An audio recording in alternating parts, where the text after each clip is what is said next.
Thank you so much অঞ্জলির সাথে আপু দিশা বার্থডেতে এইভাবে সারপ্রাইজ করার জন্য।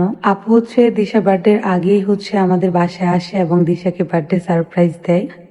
আপু বার্থডেতে অ্যাটেন্ড করতে পারবে না, সেই জন্য। এখানে একটা ইন্টারেস্টিং ব্যাপার হচ্ছে দিশা লাইফের ফার্স্ট কাজ, মানে যখন লাইট ক্যামেরা অ্যাকশন প্রথম শুটিং, সেটা ছিল হচ্ছে আপুর সাথে। অ্যান্ড অঞ্জলি আপুর কোলে উঠে কিন্তু দিশা অ্যাক্টিংটা করেছিল, মানে হচ্ছে আপুর বাচ্চা ছিল, দিশা তখন অনেক ছোট ছিল। তো আপু দিশার জন্য অনেক সুন্দর একটা শাড়ি নিয়ে এসেছে। দিশা যে আপুর কোলে ছিল সেই ছবিটা আমি কমেন্ট বক্সে দিব, আপনারা দেখতে পারবেন। অ্যান্ড শাড়িটা অনেক বেশি সুন্দর, দিশা তো এত পছন্দ করেছে।